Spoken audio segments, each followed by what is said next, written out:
Саламатсыздар, урматтуу Күнжелес каналдын көрөрмандары, туугандар, мекендештер, кутмандуу күнүңүздөр менен. Сиздер назар салып карап туруңуздар. Учурда биз Чүй облусунун Панфилов районунун Вознесеновка айылына келдик.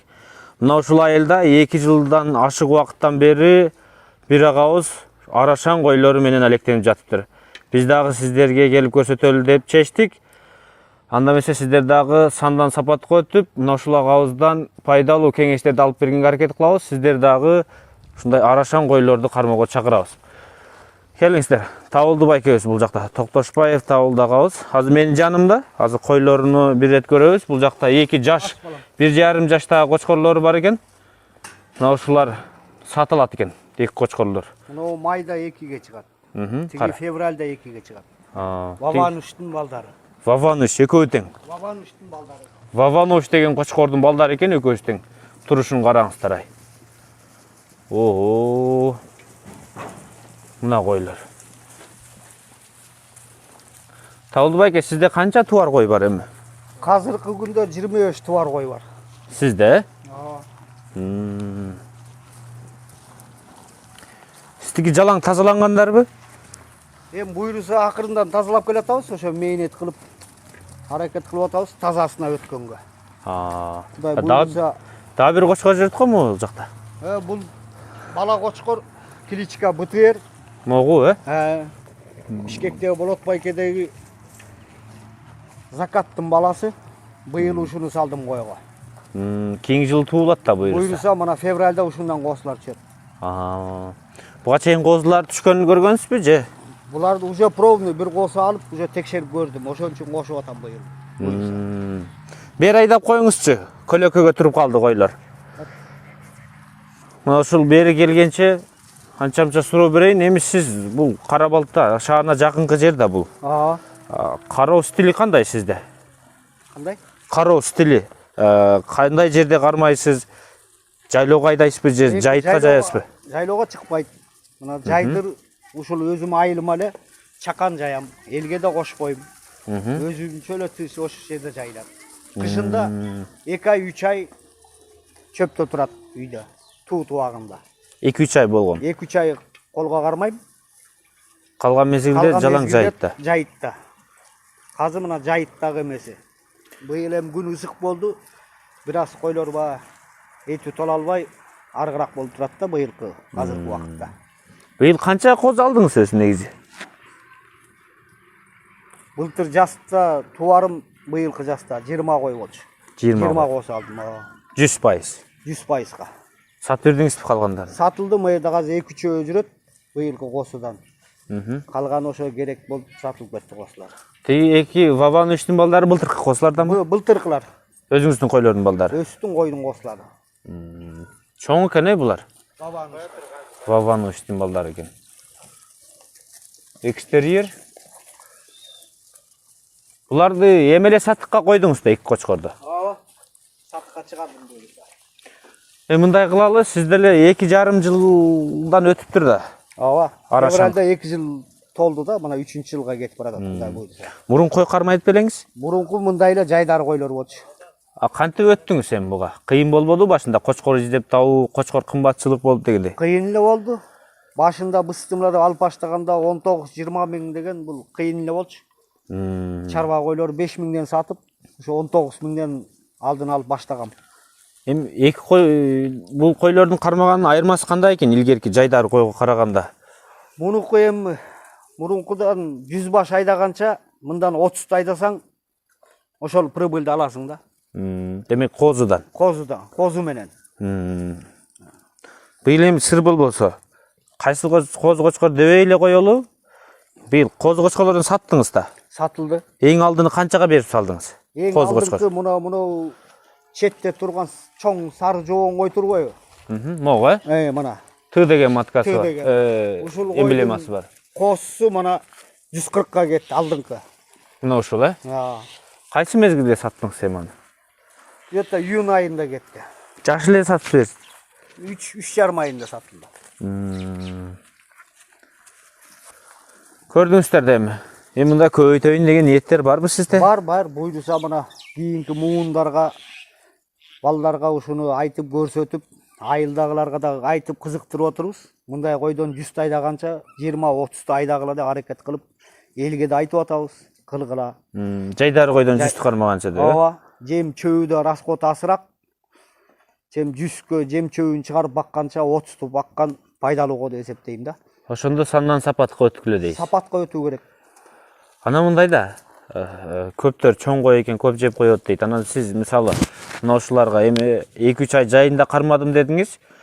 Ар кимде ар жакта ар кандай жайыты бар дегендей. Сиз мисалы ушуларды бир жылга канча тонна жем, канча түк чөп камдайсыз ушуларга бир жыл үчүн? Мана 25 тубарга былтырдагы 3 тонна жем, 700 түк бедетүк дайындагам. Ошондо Мен булар койдон аябайм. жазыгышы. Жайы менен талада болот. Только кышкысын мана 3 тонна жем, 700 түк берем кенен. Койлорду бир рет көрдүк, жүрүңүздөр эми. Сарайды дагы көрүп коелу.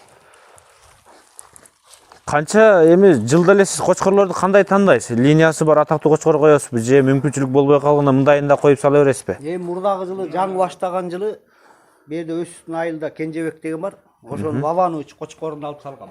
Демек ошо балдары, Ошондон түшкөн балдары кыздары. жазыгысы ушул жерде кармалабы койлор? Жайдыр кыштыр ушул жерде турат. Козуларчы? Козулар да ушул жерде. Бир 2 күн, 3 күн жылуу сарайга киргизип тыңытам деле. Бул жака, Кайтеле күнөс күнгө ушул жерге эле кармайм. Түшүнүктүү демек. Эми айтыңыз, сиздин жашоодо бул койлор негизги мындай доход деп коет, ошону алып келеби, келбейби? Негизги доход кайсыл жактан? Койлор ошолорго киреби, кирбейби булар? Меники жалаң эле сөздүн ачыгы, доходтун баары ушу кой менен эле. Жетет кеңири. Жетет. Мен өзүм эч жерде иштебейм. Мына ушул жылда косуларын, жем, чөп, өйдөтөмөн расходума полный ушунун козулары менен оокат өтүп атат. Ошондо 20 коз сатасыз жылына. Ооба, Жетет ошол. жетет. Мына чөп, чар бардыгына ушул жетип атат. Ол чөптү басып коюптур бул жака табылды байкебиз. Эми мындай келип адамдар эми мындай ургачы койлордон да тандап берсер дейби? Эми канчага чейин сиздин койлоруңуздун баасын чыгарган эми? Көп бул жерде. Менден кой сурагандар көп. Мына жакында эле өзүм жолдош балдарыма бердим. Сурап эметип жүрүшкөн. Мына мынау жерде мынау сары койду, мынау төбөсү ак койду, мына портер 2 башма баш 2 койго портер 2 предлагать этти. Берген жокмун. Портер 2. Портер 2. Мына 2 койго портер 2ни предлагать этишкен. Эң зор койлоруңуз беле? Мындай айтканда алдыңкы койлор. Бербей койдуңуз. Берген жокмун. Мага техникага кызыкпайм. Элдер берирсең дейт да, эми мисалы Эми муну көп айткандар. Көп эле айтты. Ой, портер 2 мынча акча берип жүрбөйт белең, мынтпейт белең деп. Эми атайын ушу селекцияга кызыккандан кийин сизге качество керек. качество керек.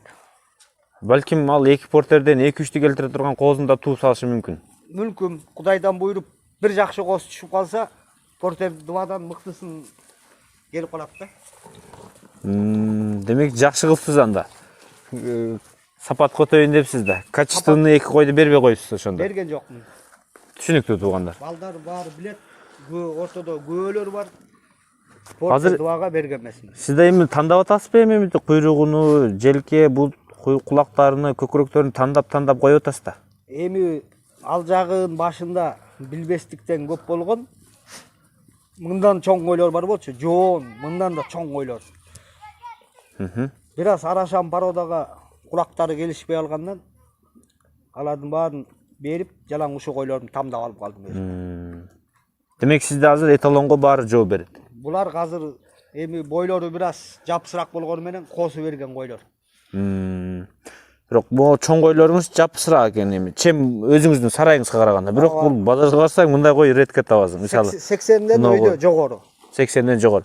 Сиздин анан жаш поколениедеги могуларыңыз уже чоң экен, э? Жаш поколениеде быйылкы косулардан мына жерде 3 косу жүрөт. Мына токту койлоруңуз чоң көлөмдүү. Бу жерде основной жаш, бир 2 эле кою бар, возрастной. Калганын баары жаш, 2-3 туут койлор. 2-3 туу. 2-3-лөр. Мына тургандардын баары 2 тууттар. Алдыңкы мынау катардын баары. Бул Бул. Ооба. Но быйылкы козу да. Мына быйылкы косу. Быйылкы козулар. Майский. Бул да бар, э? Майский. Экөөсү турабы? Ооба. Ушул экөө быйылкы да. Ушул экөө, мына огул ошо майский косулар. Үчөө калды быйылкыларда. 3-4 дагы бирөө жүрөт арасында. 4. Эми жазында туса булар 50 башка чейин барат экен да. Кудай буйруса, ошо 50 баш болот го деп турабыз үмүт менен. Анда эмесе биз бир рет маалымат алып бердик.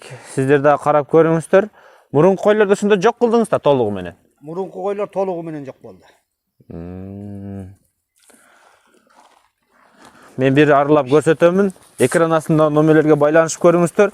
2 тектүү коз кочкор сатылат экен. 1,5 жаштагы уже кочкор болуп калды. Буларды көрдүңүздөр. Кочкорлор тууралуу дагы 1-2 маалымат берели. Андан кийин видеону жыйынтасак болот. Табылбек, айтыңыз сен, бул кочкорлор выставкага чыгып көрдүбү, кай жака барган дегендей. Бул кочкор 2 тиш, Кара кочкор. кара кочкор. Вавануштун прямой баласы. Прямой баласы.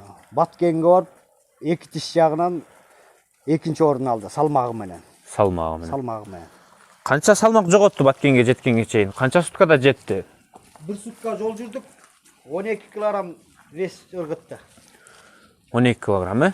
Менин боюнча бул жоон, широкий кочкор экен. Менин көз карашым боюнча. Бул дагы буйруса өсөт. Дагы келет 3 жаш, 4 жашка чейин. Бою канча чыгат азыр ушунун? Азыркы кебете турган эмесинде 95-96 бар. Ушул турушунда. Ушул турушунда. Көкүрөктөрү жакшы экен. Куйруктар идеал экен, э? Баары келип турат. Ваванович кочкор боюнча да сөз кылалычы. Негизи билбегендер да көп да эми. Ваванович кочкордун өзгөчөлүгү эмне? Козулар жакшы береби, өзү чоң кочкору бу. Ваванович деген бул азыркы убакытта өтө мыкты кочкор. Ургачы эркек карабайт, жакшы берет. Козулар. 1,5 жаштыктары ушул, мына почти метрге чейин барып атат. Бул кочкоруңуз, э? Бул кочкор светло-рыжий дейт. Азыр мындай эң популярдуу өң. Туура келет экен, э? Башы башкачараак экен мунун. Башы ошо атасынын копиясы бул. Мунун бою канча чыгат эми? Бул деле ошо 96-97. 96-97. Бул бир аз арыгыраак экен азыр, э? Карага караганда. Выставкага чыга элекпи белем? Чыга элек бул. Кулактары 20дан узунбу? Мунуку 20га жете бербейт, где-то 19 кулагы. Мунун башы сүйрүү болуп, кулак кичке көрүнүп атат, ата кулагы 19. Кулак 19. Мунуку деле ошондой эле Бул окшойт. караныкы бар. 20га чукул бар. 20га чукул бар дейт. Азыр эми кара кочкорго спрос кандай эми? Кое беришеби кара деле? Карага да кызыккандар көп. Караны да өзүнчө селекция кылгандар бар. Мисалы кээ бирлер кара кочкор деле кое берет экен. Эми кээде кызыл койго койсо кызыл деле тууп салат экен. Туй берет, ооба. Ооба, туй берет. Ошондой экен да. Атасы сары кочкордо. Муну энеси гана кара болгон. Атак сары койлорго салынса, мындан деле кара кызыл Аралашып чыга берет. аралашып түшө берет. Бирок баягы пёстрый болуп калбайт, кызыл кара аралашып. Же кара туулат, же кызыл туулат. Болбош элек. Мунун белоножко болгон себеби муну энесинде бар болчу. Муну энесинде туура ушундай белоножко бар болчу. Энесинен өтүптүр да. Булардын баалары кандай? Келишимдүүбү? Келишим түрдө. Келишим түрдө. Карап көрөсүздөр. Кызыккан киши болсо чалсын, келишим түрдө. Кызыккандар байланышып көрүңүздөр. Биз эми видеону жыйынтасак да болот. Койго кызыккандар караңыздар. Өздөрүнүн койлору, анан Вавануш деген атактуу кочкордон туулган 2 тектүү коз кочкор сатыкка коюлду. Койлор да идеал экен, уктуңуздар. Портер 2ге 2 койду бербей койдум дейт. Жакшы кылдаптыр. Кандай жерде кам багат, жайытта канча ай багат, кышында канча ай кармайт. Ушулар дагы айтып өттү. Анан 1 жылга 1 сезонго канча жем, канча чөп камдашын да айтып өттү. Негизинен семиз кармаймын деди. Сиздер дагы сандан сапатка өтүңүздөр. Биз дагы улантабыз. Мына ушул кара балта өрөөнүндөгү арашан койлордун бир четтен макул болгондорун көрсөтүп чыгабыз. Андан кийин биз Ысык көл облусуна пландап жатабыз буюрса. Ысык көлдөн келип Таласка барабыз. Кыскасы мына ушул 3 облустагы арашан койлорун биз сиздерге көрсөтүп бермекчибиз. Бизди көрүп аягына чейин көргөндөргө чоң рахмат. Класс басып комментарий калтырып, Табылды байкебиздин чарбасына дагы ийгиликтерди каалап кетели. Иштерине береке. Мына ушул оору суркоо көз тийүү болбосун. Анда эмесе саламатта калыңыздар, аманчылыкта көрүшкөнчө.